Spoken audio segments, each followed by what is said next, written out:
Monsieur le Président de la République, égal à vous-même, une fois de plus, comme l'année passée à Moujimaï, vous venez de menacer l'opposition politique et l'Église à Lubumbashi. Monsieur le Président de la République, tout ce que vous posez comme acte, tout ce que vous posez comme geste est soumis à la censure des autres. Monsieur le Président de la République, les autres nous regardent. Et les autres ont le droit intellectuel de porter un jugement sur nous. Monsieur le Président de la République, j'ai suivi votre speech et vous m'avez donné l'impression que les ridicules ne tuaient pas. Parce que le changement de la constitution que vous recherchez est un changement pour convenance personnelle. Monsieur le Président, ni la révision constitutionnelle, ni les changements de la Constitution, à travers l'histoire, n'a jamais été question de convenance personnelle. Mais vous voulez le faire, les changements de Constitution, juste pour vous, pas pour la République démocratique du Congo. Parce que sinon, comment comprendre? Un pays occupé, un pays qui a d'autres priorités, notamment sur le plan social, notamment sur le plan des problèmes de détournement criant des deniers publics.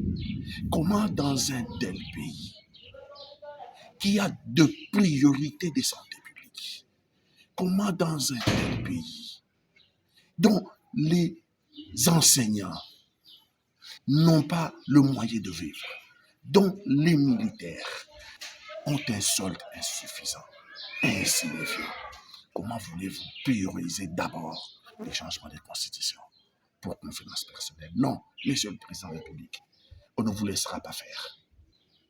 On ne vous laissera pas faire. Nous ne sommes pas en train de nous manipuler là. Ni la jeunesse, ni la population comme vous le prétendez.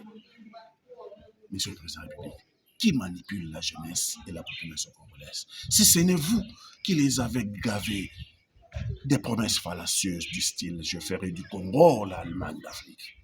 Monsieur le Président de la République, qui manipule la jeunesse congolaise et la population congolaise en général, si ce n'est vous qui les avez gavés de promesses du style « à la moindre escarmouche ».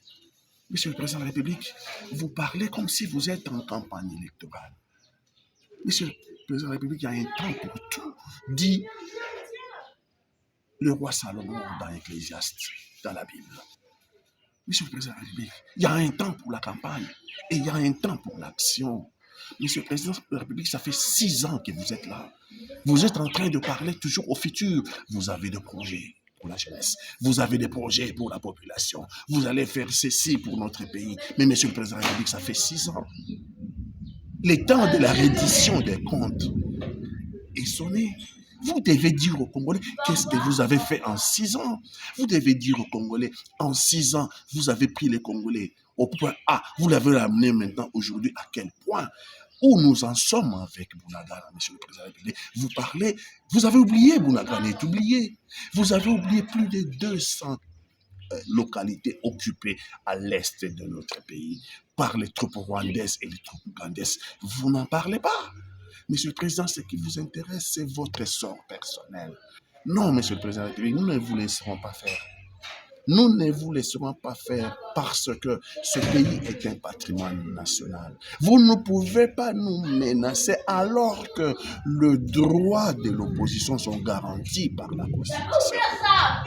Vous ne pouvez pas nous menacer alors que le Congo a fait le choix de la démocratie. Et en démocratie, la pierre angulaire, c'est l'opposition. Monsieur le Président de la République, nous ne nous laisserons pas faire. Nous ne vous laisserons pas faire parce que vous n'avez pas d'arguments. Mais c'est vous convolez d'argoussis juridiques en argoussis juridiques. Monsieur le Président de la République, qui vous a dit la cession partielle des souverainetés égale la cession des terres? Qui vous a dit la cession partielle des souverainetés égale la cession des terres? Monsieur le Président de la République, vous ne savez pas que quand vous avez amené le Congo à l'EAC, vous avez fait la cession provisoire des souverainetés de la République démocratique du Congo? Vous ne savez pas que le Congo, en souscrivant dans les systèmes juridiques d'OADA, le Congo a souscrit et à la cession partielle de sa souveraineté.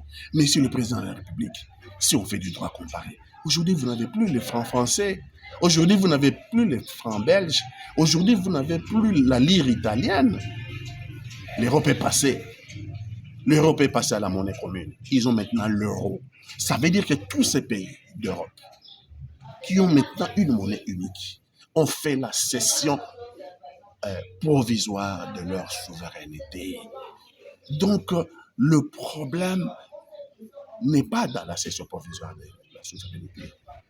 Nous, on nous a pris nos terres. Nous, notre problème, c'est le problème des notaires. Aujourd'hui, plus de 200 localités. C'est là que vous devez vous focaliser. C'est là que vous devez vous focaliser et vous nous dire quand est-ce que vous allez libérer Bunagana, quand est-ce que vous allez libérer les 200, plus de 200 localités occupées aujourd'hui par les troupes rwandaises et les troupes ougandaises. Non, Monsieur le Président de la République, sachez que les Congolais nous seront debout.